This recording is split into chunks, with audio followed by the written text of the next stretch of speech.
Il y a plusieurs types de décentralisation. La décentralisation politique, administrative, la décentralisation des finances et la décentralisation du marché. Il y a un chevauchement de sens de ces termes, mais les définitions précises importent moins qu'une approche globale de la question. Ces différents types de décentralisation peuvent revêtir plusieurs formes dans différents pays, au sein d'un même pays ou d'un même secteur. La décentralisation politique vise à conférer aux citoyens ou à leurs élus plus de pouvoir de décision. Elle est souvent liée au pluralisme politique et au gouvernement représentatif, mais elle peut soutenir la démocratisation en donnant aux citoyens ou à leurs élus plus d'influence dans la formulation et l'exécution de la politique d'une administration.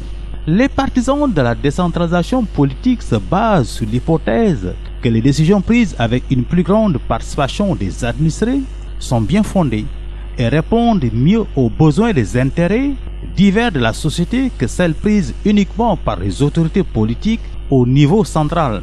En plus, on suppose que la décentralisation politique permet aux citoyens de mieux connaître les élus locaux et permet aux élus de mieux connaître les besoins et les aspirations de leurs électeurs.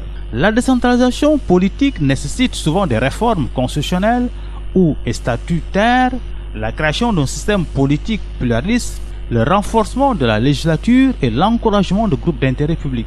La décentralisation est liée à l'histoire politique et administrative du Sénégal, ce que confirme l'exposé des motifs de la loi numéro 96-06 du 22 mars 1996 portant code des collectivités locales qui commence par la formule suivante: le Sénégal, depuis son accession à la souveraineté internationale, a opté pour une politique de décentralisation progressive et prudente, mais désormais irréversible. La politique de décentralisation au Sénégal est aujourd'hui à la croisée des chemins après plus d'un siècle de mise en œuvre marquée par trois grandes étapes, de 1872 à 1960, 1960 à 1996 et de 1996 à 2006. À l'heure actuelle, la question se pose ici en termes de bilan de processus. Les collectivités locales décentralisées sont-elles viables et porteuses d'impact? Ce processus et ses différentes déclinaisons ont-ils un impact sur l'amélioration des conditions de vie des populations? Qu'en est-il de la participation de toutes les catégories sociales,